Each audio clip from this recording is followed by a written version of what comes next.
आजकल लोग हमें कारोबार का झांसा देते हैं और फ्रॉड कर लेते हैं, बाद में वो मिलते भी नहीं, तो इसके खिलाफ क्या सज़ा है? 418F में जो सज़ा है वो ये है कि जो 3 साल सज़ा है उसमें लिखी हुई और साथ जो है जुर्माना होता है। तो आपका किसी ने 20 लाख रुपया देना है, आप उसके ऊपर तहरीर लिखें, लेकिन आपने उसके ऊपर एक चीज़ नहीं लिखनी कि ये जो है ना मैं इसके इवज कोई प्रॉफिट लेता रहा हूँ। आपने ये लिखना है कि इसने मुझसे 20 लाख रुपया बतौर अमानत मैंने उसके पास लिया था और इसके ऊपर अमानत में ख़यानत का जो FIR है उसमें 7 साल सज़ा है। बिस्मिल्लाहिर्रहमानिर्रहीम। अस्सलाम वालेकुम नाज़रीन, कानून ये है मैं खुश आमदीद। मैं हूँ आपका मेज़बान मोहतसिम नज़ीर और आप देख रहे हैं PSBKG डिजिटल। नाज़रीन, आज का हमारा मौजू बड़ा ही दिलचस्प है, जिसमें हमारे साथ सीनियर एडवोकेट शाहिद महमूद साहब मौजूद हैं। इनसे जानते हैं कि आजकल हमारे माशरे में अमूमन हमने देखा है कि लोग फ्रॉड करते हैं, हमसे पैसे ले लेते हैं या हमें चेक दे देते हैं और चेक के एवज़ हमसे पेमेंट ले लेते हैं और बाद में वो वापस नहीं करते। उनके ख़िलाफ़ क्या सज़ा है, क्या कानूनी कार्रवाई है, आइए इनसे जानते हैं। सर, आजकल लोग हमें कारोबार का झांसा देते हैं और कहते हैं हमें पैसे दें, हम आपको कारोबार बना के देते हैं, और फ्रॉड कर लेते हैं, बाद में वो मिलते भी नहीं और रकम भी हमारी मतलब चोरी हो जाती है एक तरह से। तो इसके ख़िलाफ़ क्या सज़ा है और ये क्यों होते हैं? बिस्मिल्लाहिर्रहमानिर्रहीम। इसमें आपने बड़ा एक अच्छा टॉपिक चुना है। माशरे में इस वक्त पाकिस्तान में ये बहुत ज़्यादा जो केसेस देखने में आ रहे हैं कि लोग जो है एक कोई कारोबार का झांसा देकर कि आप हमें 10 या 20 लाख रुपया दें, हम उसके इवज़ आपको मंथली 50,000, 30,000, 20,000 मंथली आप हमसे लेते रहेंगे। और एक और पाकिस्तान में एक बड़ा एक अलमिया है कि लोग कहते हैं हम बैठें और लोगों को पैसा कुछ दे दें, वो हमें घर बैठ के वो उसकी इवज़ जो है ना वो प्रॉफिट दें, और वो उसको जो है ना 50 लाख या 40 लाख रुपया वो दे देते हैं। उसके इवज़ उनका तय हुआ होता है कि जी मैं 50 या 70 लाख 80,000 या 70,000 आपको जो है ना मंथली देंगे।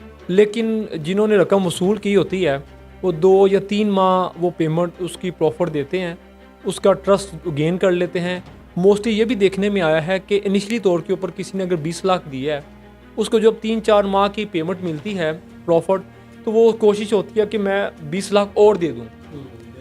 और उसके मामले में क्या होता है कि वो जो रकम है वो भी 3-4 माह मज़ीद प्रॉफिट मिलने के बाद वो प्रॉफिट जो आनी बंद हो जाती है प्रॉफिट।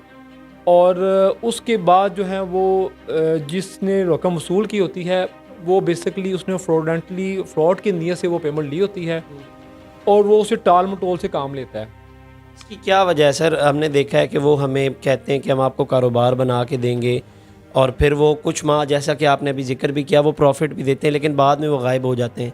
तो इनके ख़िलाफ़ सज़ा क्या है? कानूनी तौर पर हम इनके ख़िलाफ़ क्या एक्शन ले सकते हैं? इसमें जो सबसे पहले तो ये है कि एक बड़ी एक मशहूर कहावत है कि जो जब तक ये लालची लोग ज़िंदा हैं तो फ्रॉडिये भूखे नहीं मर सकते। और लोग जो है ना फ्रॉड इसलिए मारते हैं कि कुछ लोग लालच में आ जाते हैं, और जिन्होंने फ्रॉड किया होता है वो क्या करते हैं, रकम लेने वाला उससे पीछे होता है। जब वो 6 माह या साल बाद काबू आ जाता है, अक्सर लोग कुछ लोगों को बीच में डाल देते हैं, उसमें कुछ बड़े बैठ जाते हैं, पंचायत बैठ जाती है, इलाके का कोई बड़ा चेयरमैन बैठ जाता है, और वो उसके इवज़ क्या करते हैं, वो चेक उसे वसूल कर लेते हैं जी। 2 या 3 माह का वो डेट डाल देते हैं जी, आप हमारी जो रकम है बैंक में आ जाएगी और आप वो कैश करवा लीजिएगा चेक। और दूसरा ये होता है कि आपने एक और चीज़ बड़ी आई है जो नॉर्मली लोग कारोबार के लिए जो अपने बिज़नेस चला रहे होते हैं, और उसके इवज़ कोई किसी ने हमसे कोई माल ख़रीदा होता है, कोई मोबाइल की कोई शॉप है उसकी एक्सेसरी ख़रीद ली, या कुछ भी कोई मेरी इलेक्ट्रॉनिक्स की दुकान है, मुझसे किसी ने कोई चीज़ें परचेज़ कर ली, उसके इवज़ मुझे चेक दे दिया, और जब मैं उसे कैश करवाने गया, जो वो वाला कैश या जिसने फ्रॉड मारा है, फ्रॉडिये ने जो मंथली ट्रस्ट जिसने मुझे इनकम देना था, और दोनों ने ये किया है कि चेक बाउंस हो गए हैं। उसका जो लायमल अगला आपने क्या करना है कि आप एक एप्लीकेशन लिखेंगे मुतलका SHO को। एक या तो एप्लीकेशन फ़ाइल हो सकती है जिस बैंक में वो चेक जो जारी किया गया है, जिस बैंक का, वो चेक था उस ब्रांच के जो मुतलका थाना है या जहाँ पे आपका अकाउंट है, वो मुतलका थाने में आपने दरख्वास्त देनी है। और मोस्टली जो है ना इसमें ये एसपी साहब की अप्रूवल के बाद जो है ना ये इसकी वो एफआईआर दर्ज करते हैं। लेकिन मोस्टली जो आप थानों में जाएं तो वो आपको काम लेते हैं, उसके लिए फिर हम जो है ना अदालतों में रिट पटिशन फाइल कर देते हैं। वो 22 की रिट पटिशन होती है तो हम अदालत के ज़रिए मुतलका एसएचओ को डायरेक्शन दिलवाते हैं, और वो जो फ्रॉडी होता है जिसने चेक जारी किया होता है उसके ख़िलाफ़ एफआईआर दर्ज होती है। एफआईआर में कौन कौन से सेक्शंस लगते हैं, या सिर्फ उसे सज़ा ही होती है या जुर्माना होता है? अच्छा, ये आपका एक अच्छा क्वेश्चन है कि एक तो हमारे पास रेमडी होती है जिसके साथ फ्रॉड लगा है ना, वो 499F यानी कि पाकिस्तान पीनल कोड के तहत उसके एफआईआर दर्ज करवाता है। और इसके साथ एक और रेमडी है ऑर्डर 37 की, ये सिविल दावा होता है, इसमें समरी ट्रायल चलता है।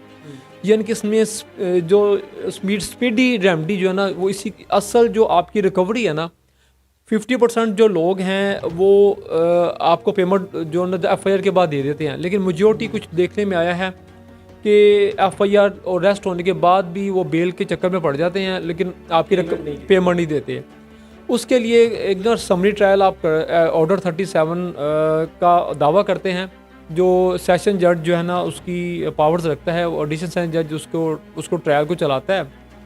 और उसमें लीव टू डिफेंड के लिए चंद डेज दिए गए हैं। अक्सर होता है कि वो आपको विद इन डेज में जो है ना दावा डिग्री हो जाता है।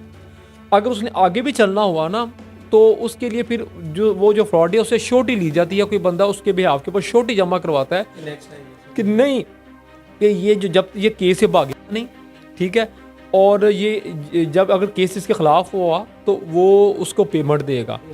और जो 418F में जो सज़ा है वो ये है कि जो 3 साल सज़ा है उसमें लिखी हुई, और साथ जो है जुर्माना होता है।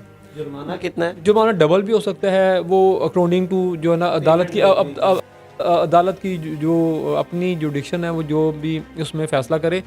और उसमें जो ऑर्डर 37 का जब दावा करते हैं इसमें तो बहुत सा एक बेनिफिट ये है कि अगर किसी की कोई शॉप है या घर है, प्रॉपर्टी है, उसके साथ प्रॉपर्टी अटैच हो जाएगी।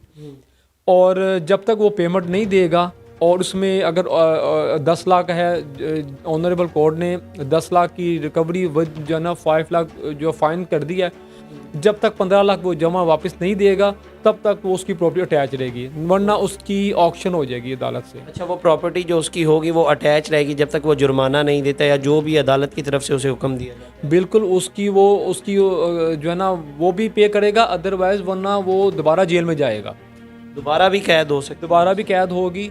वो पैसे उसमें इसकी में रिकवरी के बगैर इसकी जो है ना वो जान नहीं छूटेगी। और मोस्टली देखने में ये भी आया है कि प्रॉपर्टियाँ भी ऑक्शन होती देखी गई हैं, और अगर किसी की प्रॉपर्टी है वो उसने अटैच हो गई है, उसने पेमेंट नहीं की, तो वो भी ऑक्शन की तरफ जा सकती है। अदालत ऑक्शन कर सकती है उस प्रॉपर्टी की अगर वो जुर्माना ना पे करे या जो भी मामलात हो? जी, अगर वो जो अदालत का जो ऑर्डर है उसके हुक्म ना माने, उस पर अमल दरामद ना करे, उसकी रकम जो है 20 लाख 30 लाख जितनी भी है वो वापस ना करे, तो ऑनरेबल कोर्ट के पास अख्तियारात हैं कि वो उसकी। लेकिन बाज़ औक़ात ऐसे होता है कोई है उसके पास प्रॉपर्टी नहीं है, तो वो फिर क्या होगा उसका मामला? वो दोबारा जेल में जाएगा, ठीक है। और अच्छा, एक और आपको चीज़ बता दूं कि ये ज़रूरी नहीं है कि जिसने आपसे वो चेक लिया है, सॉरी पेमेंट ली है, वो आपसे कोई चेक दे। अक्सर मोस्टली देखने में आया कि वो कह देते हैं जी मेरा तो बैंक में अकाउंट ही नहीं है। फिर उसमें ये एक उससे भी एक अच्छी आपके पास ऑप्शन है कि आप उसके अगेंस्ट एक ऐसा स्टाम्प तैयार करें कि जिसमें ब्रीच ऑफ ट्रस्ट का जो ना वो आंसर पाया जाए। जैसे आपका किसी ने 20 लाख रुपया देना है, आप उसके ऊपर तहरीर लिखें, लेकिन आपने उसके ऊपर एक चीज़ नहीं लिखनी कि ये जो है ना मैं इसके इवज़ कोई प्रॉफिट लेता रहा हूँ। आपने ये लिखना है कि इसने मुझसे 20 लाख रुपया बतौर अमानत मैंने उसके पास लिया था, और इसने कहा था जी मुझे ज़रूरत है अपने कारोबार में लगाने के लिए, जब मुझे चाहिए तो मैं फ़लाँ टाइम में उसको वापस कर दूँगा।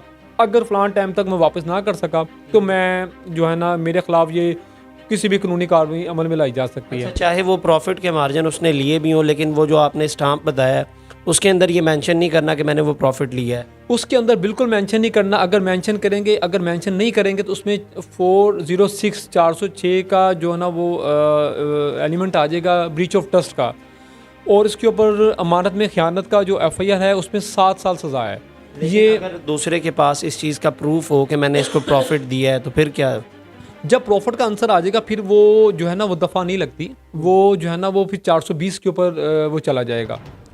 क्योंकि उसमें मोस्टली देखने में आया है कि जो स्टाम्प लिखवाया जाता है उसके अंदर अगर उसमें कोई ऐसा एलिमेंट डाला गया है, जी मैं इसको मंथली इतनी प्रॉफिट देता रहूँगा, फिर वो कारोबार में जो ज़ुमरे में आ जाता है कि जी इसने लॉस एंड प्रॉफिट मामला चलते हैं, ये जो है ना इसमें अमानतन पैसे नहीं रखवाए थे। और जो स्टाम्प आपने इस तरह उसको तैयार करना है, बेशक वो 200 वाला 300 वाला कोई भी स्टाम्प हो, उसके ऊपर आपने अमानतन लिखवा देना है और उसके ऊपर ये बिल्कुल नहीं लिखना कि इसमें प्रॉफिट ये आपको देंगे। उसके ऊपर 406 का पर्चा दर्ज होगा और 7 साल सज़ा है, वो नॉन बेलेबल है। इसमें जो है ना बेल भी जल्दी नहीं होती। नॉन बेलेबल है जो 7 साल की। हाँ जी, और उसमें जो है ना ये हो जाती है, लेकिन उसमें टाइम इसमें ज़रा जैसे 489F की बेल जल्दी हो जाती है और 406 की जो है ना बेल वो इतनी जल्दी नहीं होती। और इसमें देखने में आया कि इसमें मोस्टली लोगों से रिकवरियाँ हुई हैं। बिल्कुल जी, बिल्कुल होती हैं, क्योंकि इसमें लोगों को पता है इसमें तो बेल जल्दी नहीं होती और दूसरा इसमें रिकवरी का एलिमेंट वो ज़्यादा देखा गया है। अच्छा, आपने ये जिक्र किया, लेकिन दूसरी जानिब अगर हम देखें पाकिस्तान में तो बहुत सारी ऐसी कंपनीज़ आती हैं, नई आती हैं, वो आपको कहती हैं हम आपको प्रॉफिट देंगे, हमें पैसे दें। उसके एवज़ वो प्रॉफिट भी देती हैं, लेकिन 3 महीने बाद वो भाग जाती हैं या 3 महीने बाद उस कंपनी का नामो निशान नहीं रहता। तो उनके ख़िलाफ़ क्या सज़ा है? उसमें ना 2 कैटेगरी आ जाती हैं। एक कैटेगरी आ जाती है कंपनीज़ हो या वो आपको कोई भी बिज़नेस के इवज़ कोई आपसे रकम वसूल करते हैं और उस रकम के आपको 2-3 माह प्रॉफिट दे देते हैं और उसमें प्रॉफिट के इवज़ फिर वो आप उसको 406 में भी लेके जा सकते हैं, क्योंकि उसने आपको उसके इवज़ आपने आपसे से जो रकम वसूल की गई है उसके इवज़ कोई ऐसा कोई चेक नहीं देना, कोई चीज़ आपको नहीं देनी। आपकी कोशिश होनी इसमें यही चाहिए कि आप कैश दें। आप नहीं आपने जो भी रकम जैसे आप उसको चेक के थ्रू ही दें, लेकिन उसने आप कम के इवज़ जो आपसे है उसके इवज़ कोई चेक नहीं देना। आप के पास रिकॉर्ड होना चाहिए कि आपने उसको रकम दी है और उसके बाद कि ये रकम मैंने उसने मुझसे कारोबार के सिलसिले में लिया था, ठीक है, वो लेके भाग गया। उसमें आपने प्रॉफिट का जिक्र नहीं करना। उसमें भी प्रॉफिट का जिक्र नहीं करना। प्रॉफिट का जिक्र करेंगे वो FIR तो दर्ज हो जाएगी, लेकिन फिर वो जो आप की जो विश है ना कि इसकी जल्दी बेल ना हो, वो जो दफ़ा वसूली हो जाए वो, और मेरी जो है ना वो दफ़ा ऐसी लगाई जाए जिसमें मेरी रिकवरी के चांसेस ज़्यादा हों। तो मेरा सवाल एक बार फिर यही है कि अगर उसके पास इस चीज़ का प्रूफ हो कि मैंने इसे प्रॉफिट भी दिया है और बाद में वो कह दे कि मुझे लॉस हो गया, सारे पैसे डूब गए, क्योंकि वो अपनी एक टर्म्स एंड पॉलिसी भी ऐसी बनाते हैं, उसमें वो मेंशन कर देते हैं, तो उनके ख़िलाफ़ क्या है? वो टर्म्स एंड पॉलिसी जो है ना वो अगर वो टर्म्स एंड पॉलिसी में लिखा हुआ है कि लॉस एंड प्रॉफिट की जो है ना वो प्रॉफिट एंड लॉस के साथ वो भी वो जो है ना पार्टेबल होगा जो जिसने पैसे इन्वेस्ट किया है, तो फिर आपके पास वो रेमडी नहीं आप अवेल कर सकते। कि अगर मोस्टली देखने में आया कुछ लोग तो पढ़ लेते हैं जो एग्रीमेंट लिखा होता है, उसमें छोटी बड़ी लाइनें लिखी होती हैं, लेकिन जो नहीं पढ़ते तो उसके लिए ये लॉस होता है। ये फिर वो एग्रीमेंट उनके अगेंस्ट इस्तेमाल होते हैं। आप फिर मैक्सिमम सिविल रिकवरी का दावा करते हैं, वो कई साल चलता रहता है कि जी ये मैंने फिर रिडेंशन ऑफ अकाउंट के हिसाब किताब का, जिसे आप कह लें सिंपल वर्ड में, वो दावा किया जाता है जी मेरी इसके साथ ये कारोबारी शराकत थी और इसने मुझे इतनी देर प्रॉफिट दिया है। तो रिडेंशन ऑफ अकाउंट जो है ना वो अदालत सारा अकाउंट अपने पास जमा करती है, जो भी दोनों पार्टीज़ की तरफ से, फिर जो भी फाइनलाइज चीज़ें होती हैं फिर उसको वो जिसकी तरफ वो लायबिलिटी होती है उसको बता दिया जाता है जी आपने इतनी पेमेंट उसको देनी है। जी नाजरीन, आज का हमारा मौजू आपने सुना कि जो लोग फ्रॉड करते हैं उनके ख़िलाफ़ क्या सज़ा है, क्या कानूनी कार्रवाई आप कर सकते हैं। अब तक के लिए इतना ही। अगर आपको ये वीडियो पसंद आई है तो इसे लाइक करें, चैनल को सब्सक्राइब करें और शेयर करना मत भूलिएगा। अगली बार फिर हम आपकी खिदमत में हाजिर होंगे एक और मौजू के साथ। तब तक के लिए अपने मेज़बान मोहतसिम नज़ीर को दीजिए इजाज़त। अल्लाह निगहबान।